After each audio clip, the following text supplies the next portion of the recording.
What's up, everybody? I got to see Guy Ritchie's new movie based on the Winston Churchill documents early, and wow, this is going to be a non spoiler review for the Ministry of Ungentlemanly Welfare, but I'll spoil my review for the movie and tell you right now that I loved it. But let's dive into why. First, though, I do have one tiny nitpick to get out of the way here, that being that the movie has a bit of a stutter towards the end, like in the final hour, and without saying too much, we get a big stretch of pretty much nonstop action. Then there's a bit of a gap before we close it out, and it was just a bit jarring. But the movie catches itself, it finds its footing, and it finishes strong. No worries. That's it though. So let's get into my pros section for this awesome movie. Kicking this off is going to be the comedy. From the opening scene, this was great and had me and my entire theater dying laughing. Ministry isn't a straight action thriller like Guy Ritchie's Covenant was. It has the same, wild vibe like your Tropic Thunders and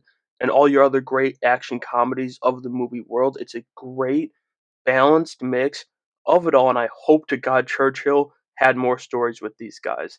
That being said, the cast of this movie was a major reason why the story and this idea was as great as it was. Henry Cavill might have found his new thing because this immediately becomes a contender for his top performance of his career, and Alan Richson with with his ridiculous Swedish accent was the star of the show. A great duo at the top of this cast. The best part of the movie, though, was the action. Much like the comedy, and the cast for that matter, with their performances, this kicks off right in the opening scene of the movie, and other than that slight stumble I mentioned, it didn't miss a beat the rest of the movie. Alan Ritchson didn't have fancy heroes like Green Arrow and Hawkeye, but he was so badass with his bow and arrow in this movie. Maybe he's the Oliver Queen we need in James Gunn's DCU. But to be fair, a lot of the props for the coolness of the bow and arrow, and for that matter, everything in the movie that was super cool, which is like